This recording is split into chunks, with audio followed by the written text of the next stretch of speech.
think that there's this maybe easy question to ask you first, and it's an easy question maybe to ask, but maybe not so easy to answer. One of your latest op-eds in the Wall Street Journal had a great title in 2019, which was "The 2010s have been amazing," right? Which, I mean, I guess that we can all agree, and you have all the data in your books, starting with this very book that we mentioned before. What can you tell us about the start of the 2020s, right? With COVID-19 and everything that's going on. Yeah, that op-ed was quite controversial when I wrote it, to say that these were the best years for mankind ever. But I guess it would be even more controversial if I try to repeat the trick next year, because so far 2020 has not delivered. But first of all, I think it's important to just repeat what I said in that article, because we often take this development, this progress for granted. We've had the best 25 years of social, economic progress, health progress by almost any indicator during these last 25 years. We've reduced extreme poverty by 130,000 people every day during this era. We've increased life expectancy, reduced child mortality by around 50% during this time.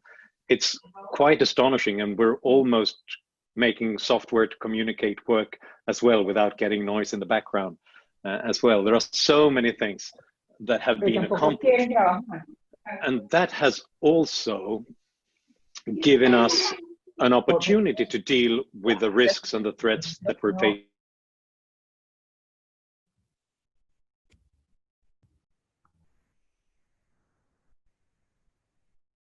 I don't think they're perfect, Norbert. Now we're listening to you. I'm back.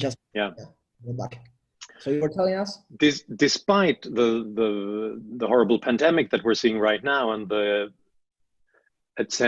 response, which in some ways I fear might be even worse, we should remember that if we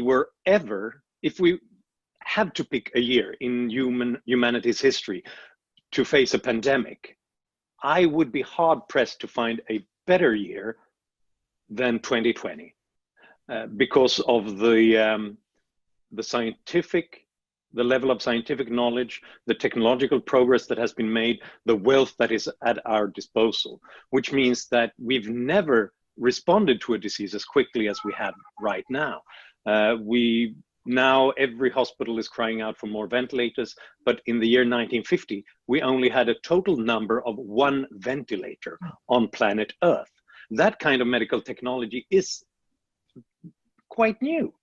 We are now reading the genome of the virus in a week, but that was a technology that didn't exist before 1995. And whatever happens next, whatever the toll that comes from the disease and from the lockdowns and so on, the kind of wealth, the kind of digital technology and ability to communicate and cooperate against the virus gives us something, a little bit of hope, I would say. It took us 3,000 years to develop a vaccine against smallpox and polio. Now it's been some 3-4 months since we learned about the new coronavirus, and we already have many promising drugs and vaccines that are under clinical trials. So, well, it might not be that 2020 is the best year ever. Perhaps 2019 is when it comes to these indicators, but I wouldn't want to face this kind of pandemic any other time in human history. Johan, what you're saying is really interesting. I mean, I think that's a way of looking at this great thing that we are all going through in a different lens. And you've also been known to say another idea that I think it's quite important to take into account nowadays, that we're addicted to bad news, right? Would you agree that that statement remains even truer nowadays, that we are all worried about what's going on with this virus and with the United States and with troubles that may arise with nationalist extremist movements and all of that? Yes, I think we're evolutionary hardwired to pay more attention to the drama and the horror than to long-term trends for good reasons, because those of our ancestors who were worried, they survived and gave birth to us eventually.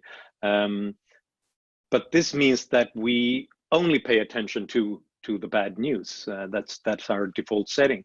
It's very interesting when I compare this pandemic right now to how we reported in the 1950s and the 1960s, with the great flu pandemics, the Asian flu, the Hong Kong flu. And the Asian flu killed some 5 million people around the world. And that only got a small mention in at least the Swedish newspapers that I've looked at in that era. So there seems to be that, partly for good reasons, we have better information than ever. We know what's going wrong anywhere in the world right now. And there's always someone there with a cell phone camera, and they can broadcast it to us in real time. And that's a wonderful thing. It has democratized information, gives us access to more knowledge than ever before. But also it means that the worst thing that happens with pandemics, with riots, with extremist movements, that's the one thing that will top the news cycle in every country around the world. And I think that slightly distorts our perspective on things. Yeah, I think one could agree that the market, meaning people that are watching news, they don't usually care about good news, right? It's like they don't want to see the fireman getting the cat from the tree. They want to see bad things happening, and especially if they happen far away and they don't have to worry about them happening near them, right? Yeah. And as it's been said, that if newspapers were only published once every century, once every 100th year, the breaking news thing would be that, oh, we just increased life expectancy from 35 years to 72 years. The greatest thing that has ever happened to mankind. And we also reduced extreme poverty from some 70% to 8% today.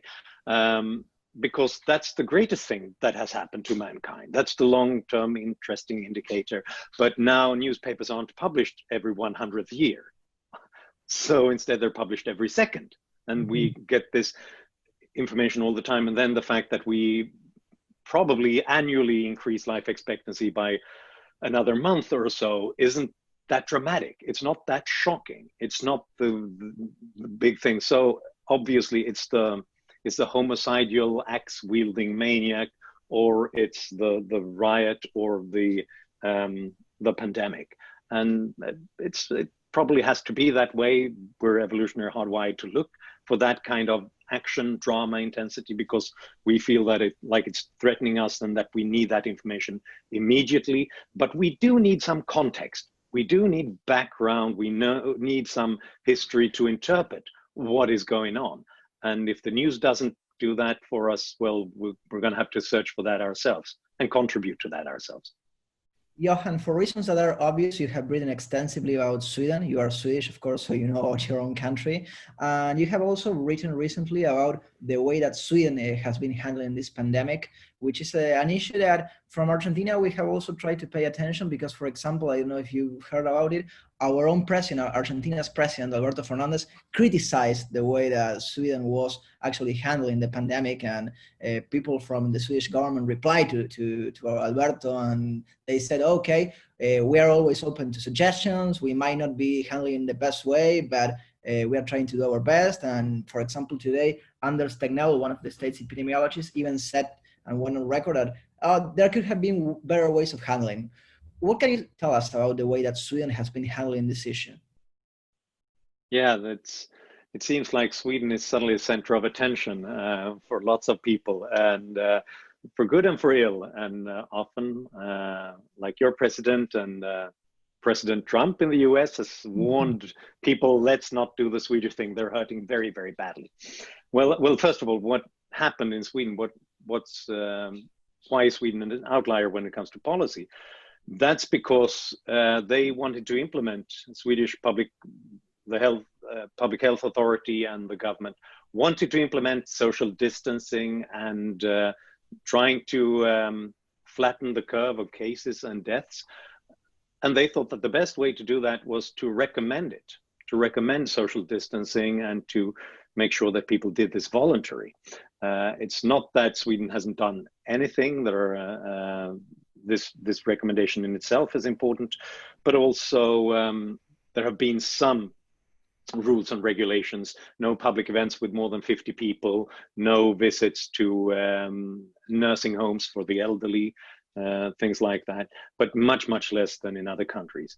And the result of that, I think, is twofold. First of all, when we look at mobile data, cell phone data, it seems like we had a lot of social distancing in Sweden, and could be compared to not as much as other European countries, but not that different actually than in many other places. So it seems like people paid attention to the recommendations. They didn't want to hurt themselves and their loved ones and spread the disease.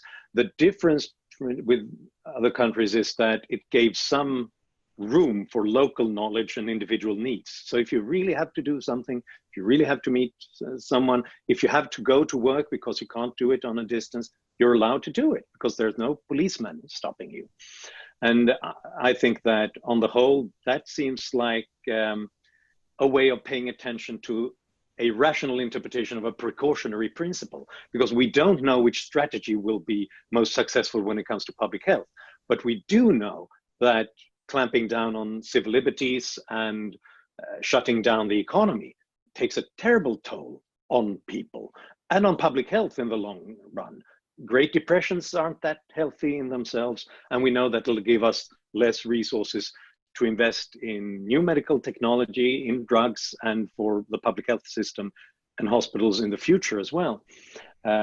So the question is then, how has it turned out? Do we deserve the criticism that we're getting? Well, Sweden is an outlier in policy, but not when it comes to outcomes. When you compare us to other European countries, Sweden is somewhere in the middle. We have done worse than our neighboring Scandinavian countries, Norway, Denmark, and so on. But we have done better than most of continental Europe, Spain and Italy and Belgium and the Netherlands and Great Britain as well. So, and the key question is, how will this work out in the long run?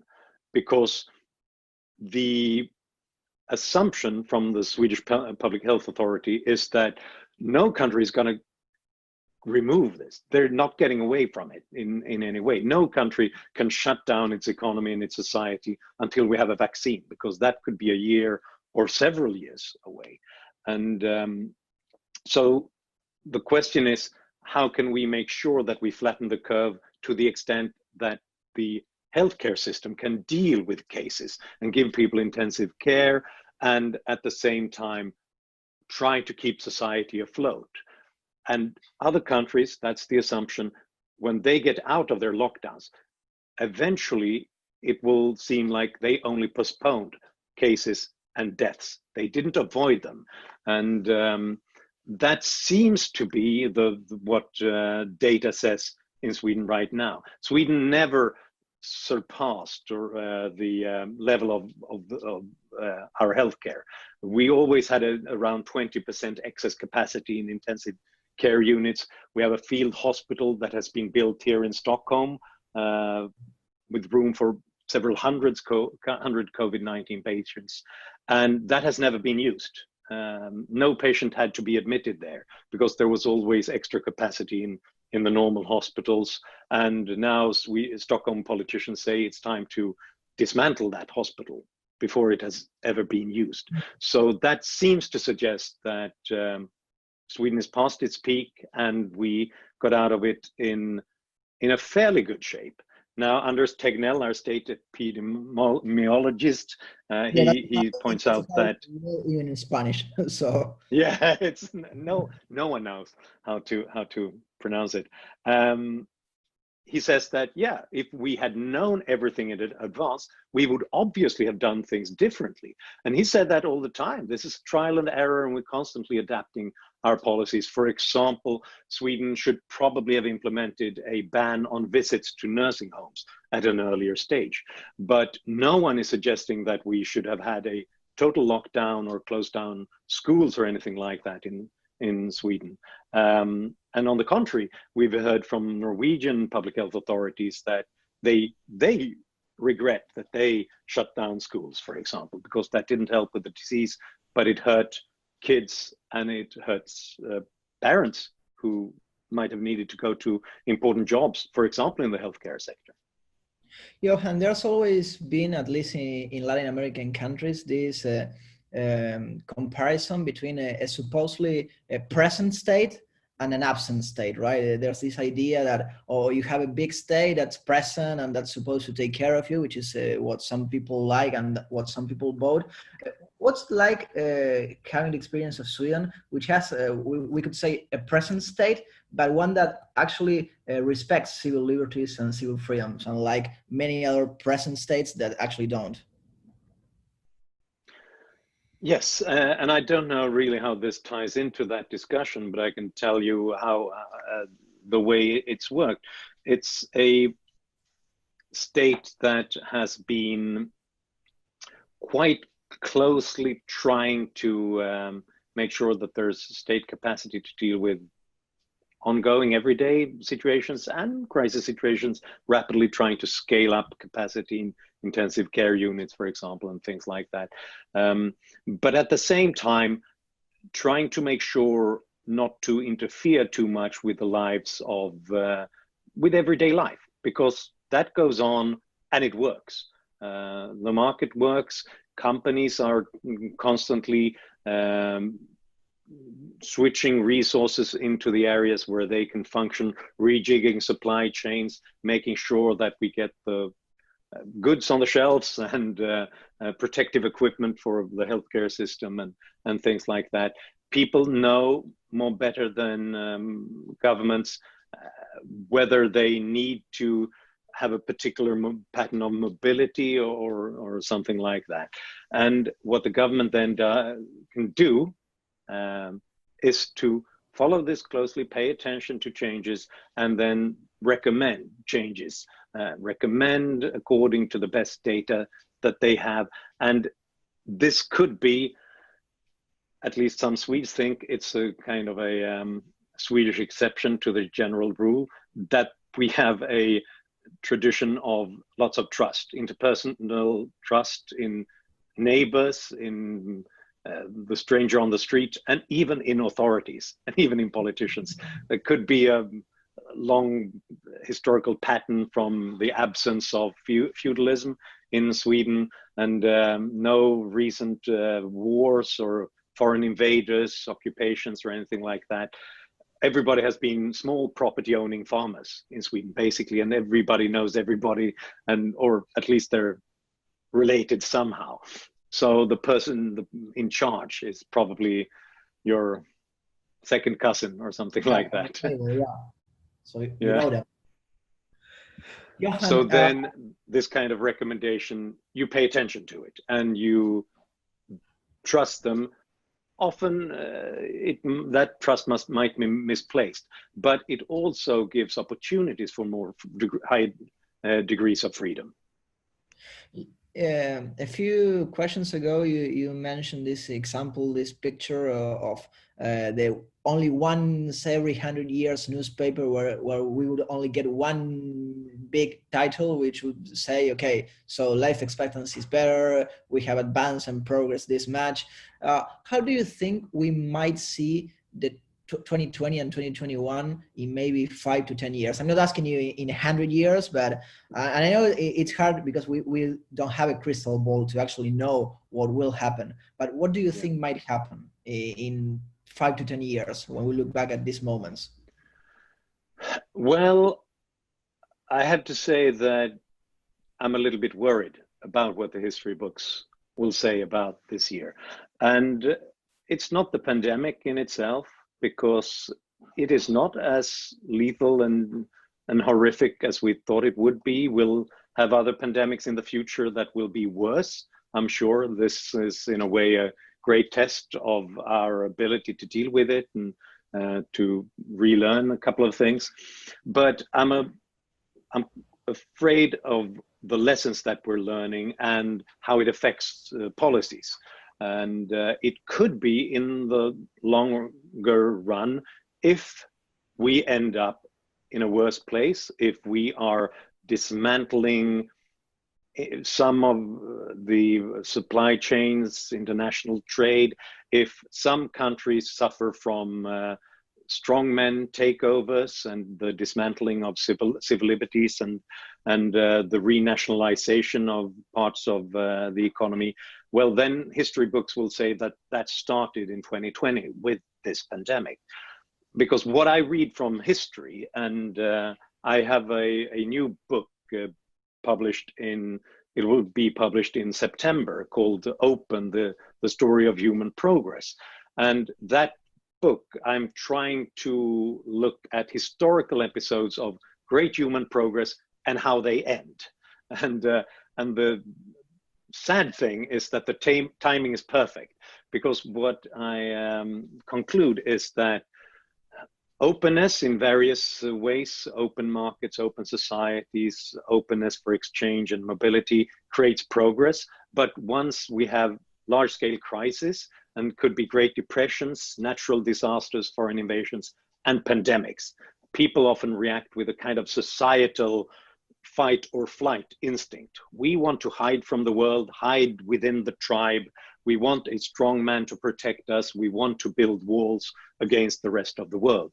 And that has often put an end to these great golden eras in history, in many great civilizations. And there is that risk nowadays, now as well. We already had a backlash against openness and open societies. There is the risk that that will be reinforced by this crisis. And in that case, I think history books will say that we should have counted to 10. We should have analyzed the situation better. We should have learned a little bit more from economics and history before we made these mistakes. Oh, and now I'm worried, Johan. To tie in with what's going on in the States, which I think it's also an important thing to follow. You talk about the social networks in a way before, about the democratization that the internet allows us, and we have this big fight between Trump and social networks, and now we have this George Floyd thing. How do you think what's going on in the States might affect the rest of the world this year? Well, sorry. Maybe it won't. If it will affect in any way, maybe it won't affect. I don't know. Oh, it will have an effect, but we don't know what kind of an effect, and it depends on what happens next in the United States, I think, because that's also something that we're learning, I think, from past crisis, moments of crisis. Sometimes we panic, we search for the scapegoats, and we fight.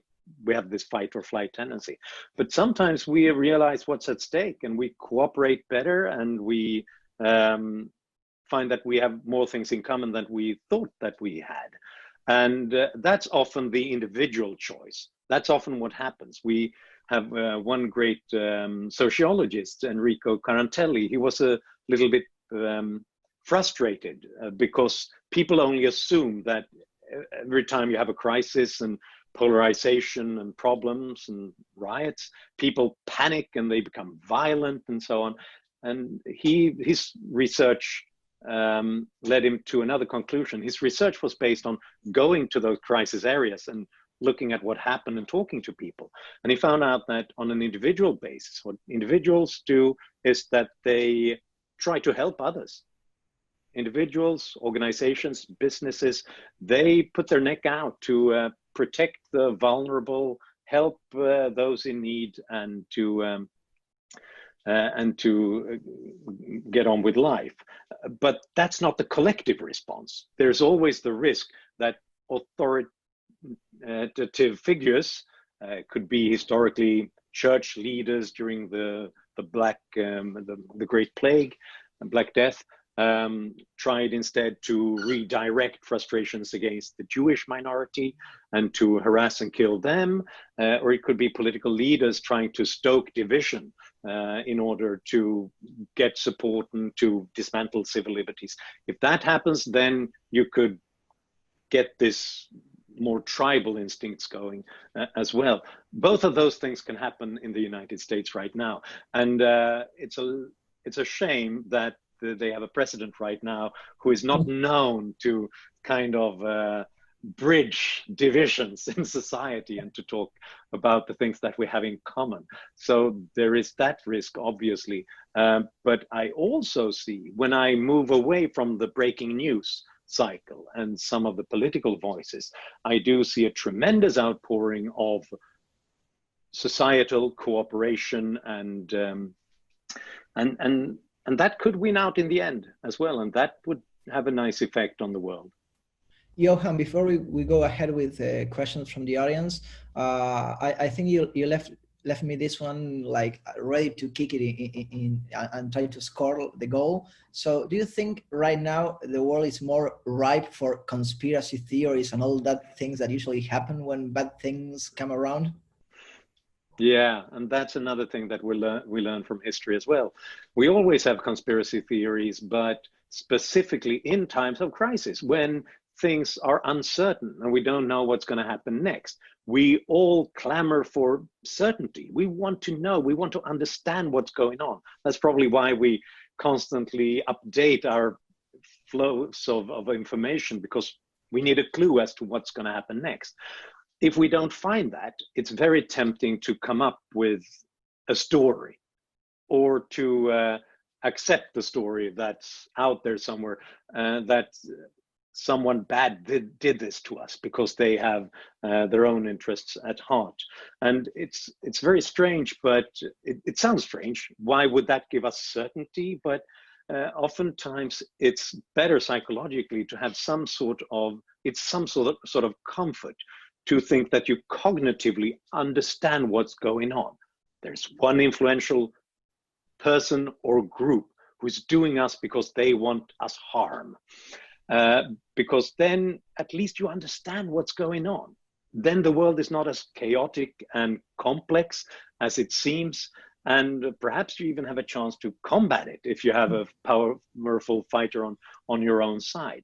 And that's why you can see this throughout history. In Great Depressions and pandemics, people, all those old stories about Freemasons and Jews and the rich elite and so on, they are suddenly popular. In times of harmony and rapid growth, they're not as popular anymore.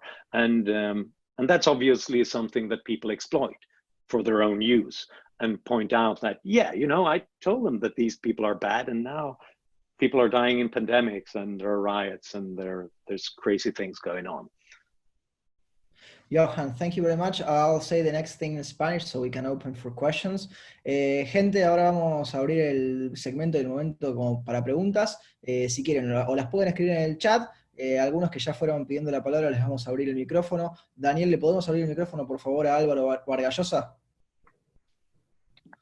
So the first one to ask will be Álvaro Vargallosa, Johan. He's a member of Fundación Internacional para la Libertad. And I don't know if his mic is ready. Álvaro? Hello, can you hear me? Yes. Hi, Garrett. Thank you. And hi, Johan. It's great to have you here, and great to listen to you once again. So I have a couple of questions. One is about Sweden vis-a-vis the left and the right. And until recently, of course, Sweden was almost a paradigm for the left. The left throughout the world would showcase Sweden as the proof that the socialist model works. And of course, many of us who have looked at Sweden from outside, and even more so people like you who have looked at Sweden from inside, have pointed out that Sweden has been traditionally a liberal society, and that, despite the fact that after the 1970s there was a significant growth in the power of the state and in terms of economic interventionism and particularly taxation, but by and large Sweden has a liberal tradition, and that made Sweden a prosperous country, and a country that could almost afford temporarily to spend a lot of money through government action. But in any case, it was a paradigm of the left. Now, suddenly, in this new context, in this new post-coronavirus context, things have kind of shifted. The left is criticizing Sweden throughout the world. Many on the right are sticking up for Sweden. I'm not talking about the populist right, the Trump crowd, but I'm talking about kind of center-right free marketeers, if you will. They're looking at Sweden and saying, well, Sweden has respected certain liberties that many other countries in continental Europe have not. So I wanted to get your reaction to this, and how conscious are the Swedes themselves in Sweden that this kind of realignment is going on? Yeah, hi Alvaro, nice to see you again. And those are very good questions. And as a Swede, it's a small country of 10 million inhabitants. We love when the world pays attention to what's happening over here. And so yes, we're quite self-conscious about the fact that there is this discussion going on. And just to basically repeat what you were just saying, we've made a long journey to end up where we are right now in Sweden. We had this brief interlude of some 20-25 years when we experimented with socialism in Sweden, from say 1970 to 1990, something like that, the 70s and the 80s. But that was basically it. That's the moment when Sweden was really an outlier in a leftist way when it comes to regulations and government intervention. And as you point out, we were already a rich country. We were already one of the richest countries on the planet when we started doing that. And that's why we could try to do that. And it's just like that old joke. How do you end up with a small fortune? Well, you start with a large fortune and then you waste lots of it. And that's what happened. And in the 1990s, we had this terrible financial crisis. And basically everyone said that we can't do this anymore. This won't work. We had it from one authority who said that the Swedish model of democratic socialism was unsustainable, perverse, and absurd. And that was the Social Democratic Minister of Finance. So quite consciously, both the left and the right agreed to reform the model and get back to the future in a way, the kind of the historical Swedish model of having very open markets based on private property, big multinational companies, and a more hospitable climate generally for free markets and free trade. And then again, after that horrific era, we have outgrown other neighboring countries. Now, it's difficult to put the pandemic into that kind of simple narrative, I think, in a way, because right now we have a social democratic government, and it's not the traditional socialist party anymore. It's very conscious about being internationally competitive, the Swedish model, making sure that the climate for businesses is always good, always fighting for freer trade. And it's interesting to see this is kind of a particular test, what happens in Brussels, in the European Union. Even when the Social Democrats are in power, Swedish Social Democrats are on the side of more deregulation, more openness, more free trade agreements, and more of a frugal attitude, not waste taxpayers' money, and not giving subsidies to businesses or basically anything else. And that tells you something. But it's been Social Democrats in charge, and they've been mostly guiding this policy when it comes to the pandemic, keeping the society open, not implementing lockdowns or stay-at-home orders. It could be partly affected by the fact that they depend on being in power on two smaller free market liberal parties. So that could be part of it. But I also think it goes some way to probably, it's related to our longer term history, not the 70s and the 80s when the government told people what to do, because they've left it, and now it's more like they're more traditional Swedish. If you don't have to interfere with something, if it seems to work all by itself, don't fix what's not broken. Guess that's my 5 cents. Alvaro, you had another question, or was it only that one? We can't listen to you. Okay, but I saw you moving your hand, so I understood. Johan, we have some questions from the audience as well, some more questions. Juan Andres Maciel asked, what can you tell us about the elites? What's their influence right now? And he mentions, for example, Jeff Bezos from Amazon. Well, it depends on what we mean with elites and what we mean by influence. Is it an economic elite or a political one? If it's Jeff Bezos, it's probably an economic elite, which some people think are controlling the world, and just sort of moving away from the rest of us, the 0.0001% basically, or moving away from us. I think elite is such a dangerous word because it could be an elite who's grabbing power by taking power from us, citizens and consumers, and having coercive power. But it could mean someone like Jeff Bezos, who got economic clout, I would say, rather than talking about power, by giving us goods and services that we all want and we all pay for. And then, is that a problem that he's becoming so super wealthy? I have this thought experiment specifically with Jeff Bezos when I think about the fact that he's 10 million times better off than I am, probably, if it comes to total wealth. Some could be 20 million times better off, I don't know.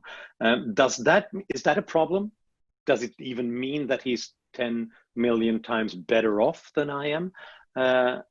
Actually, it doesn't. It only does if you measure it in dollars and cents.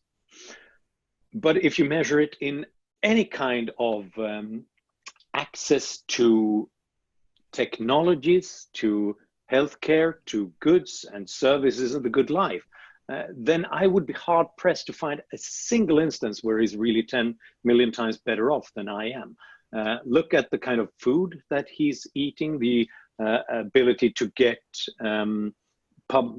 transportation. He can afford a private jet. Obviously, I can't. Substance that we all have that makes us like magicians for people from the 19th century and the 20th century.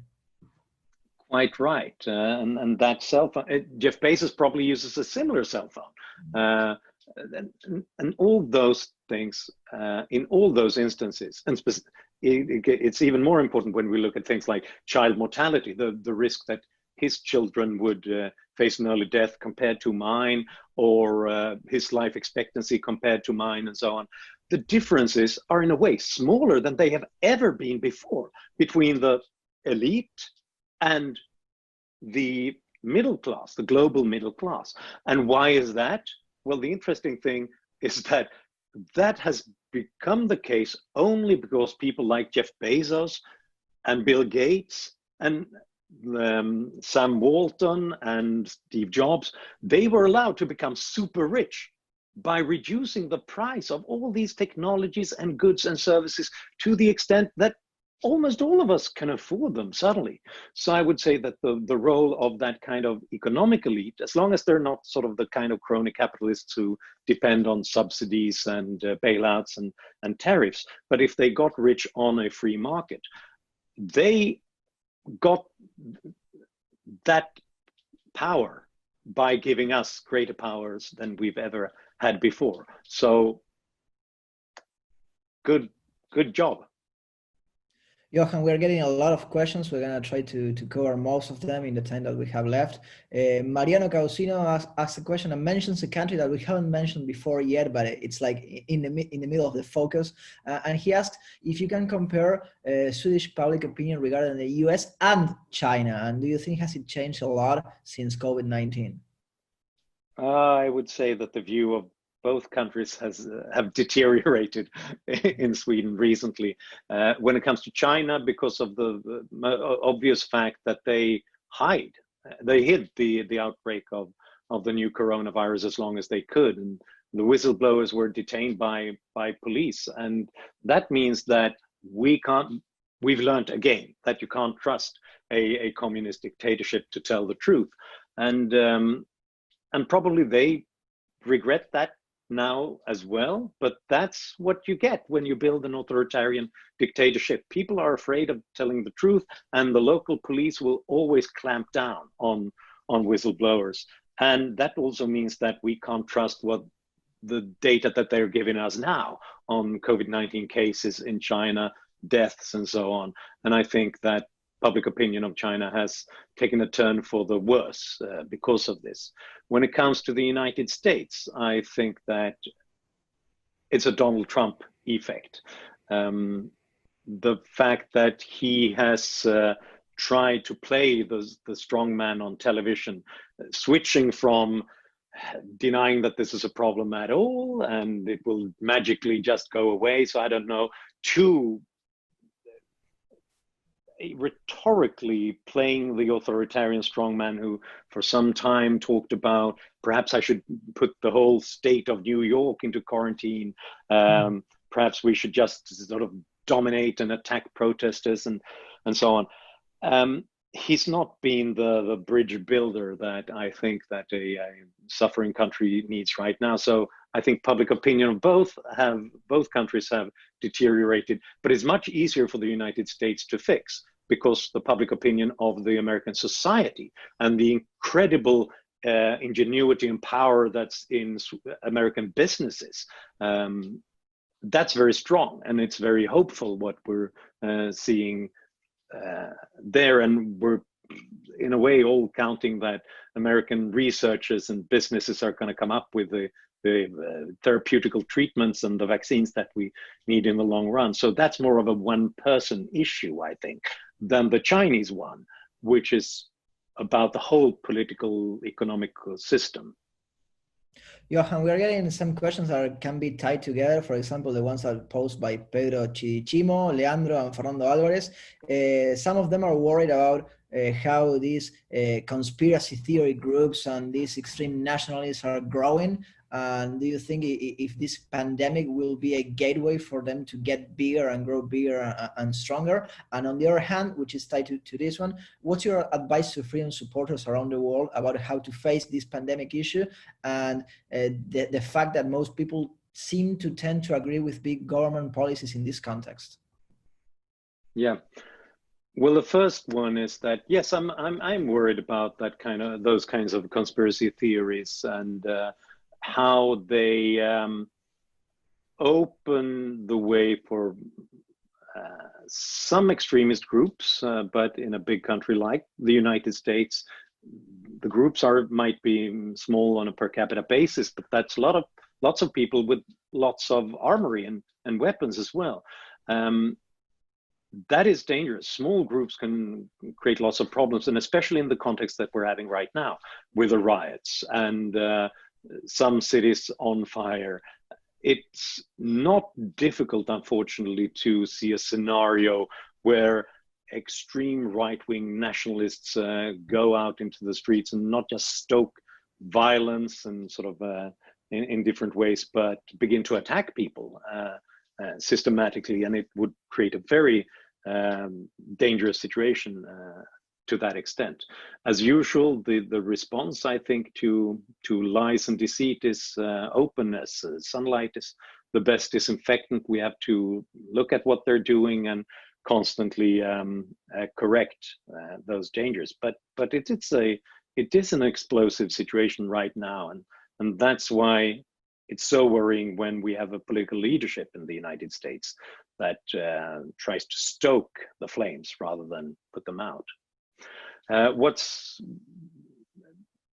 on a broader scale then, the second question, yes, we always have this tendency to want some sort of big government and strong man to protect us, wartime socialism, making sure that the right things are produced and put in the right places and so on. And that's an incredibly dangerous tendency. And it's always a way of shooting yourself in the foot, because what if the strong man points in the wrong direction? The lesson from Europe is that the country that managed to come up and rapidly scale up tests was Germany, because of its decentralized healthcare system based on private hospitals and private laboratories. France has a very centralized healthcare system, and well, the strong man in Paris pointed in the wrong way, and they failed to do it. That's what we've got to learn, that information, knowledge is local, and we need to have as much openness to that local knowledge and that local ability to improvise as much as possible.